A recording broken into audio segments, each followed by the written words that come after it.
হ্যাঁ তা দেওয়ানি দেওয়ানি রতন, ভাই এই যে ডিস্কগুলোর তোমার যে প্যাড পরিবর্তন করতে হবে, এটা পরিবর্তন করার যারা নতুন চালকেরা বুঝবে কিভাবে যেটা পরিবর্তনের সময় হয়েছে?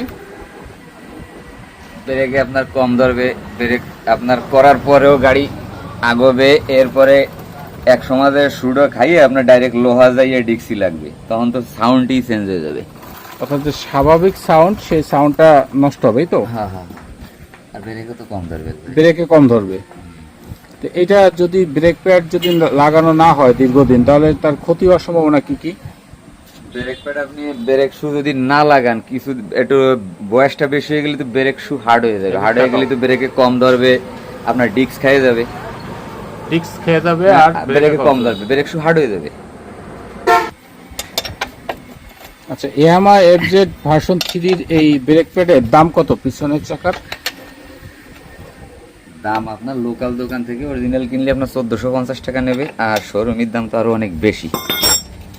শোরুমের দাম বেশি আর লোকাল কম, এর পিছনে কারণটা কি? কারণ শোরুম হয়তো ইম্পোর্ট করে আর ওরা ইম্পোর্ট ছাড়া আনে। জিনিস কি একই? হ্যাঁ, জিনিস একই। কোনো প্রকার মানে কপি না তো? না না না। 1450 টাকা।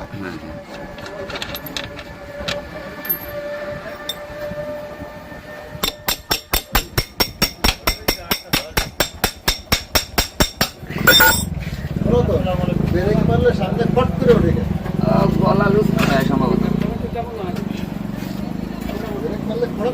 হুম।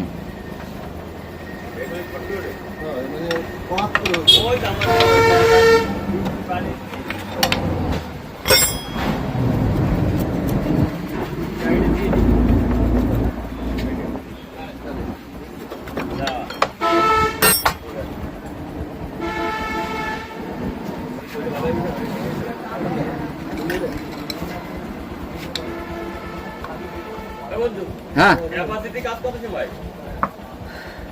1-1.5 ঘন্টা। আগে নেবা কোনটা, তাহলে সেটা করবো আগে। এটা সামনে আছে না আমার, আর না আগে যেটা সেটা তুলে আগে বেরোতে দেবো। এটাই কিন্তু সময়।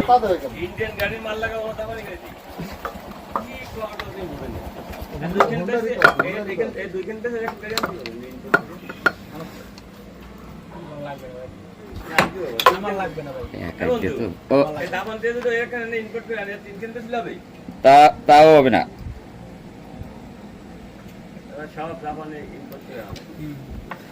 আনা যায় ইম্পোর্ট করে, এক গাদি টাকা লাগে। অ্যাটলাস ইম্পোর্ট করে। Atlas motors. অ্যাটলাস নাই তো বাংলাদেশে। আচ্ছা আচ্ছা নাই নাই ভাই নাই।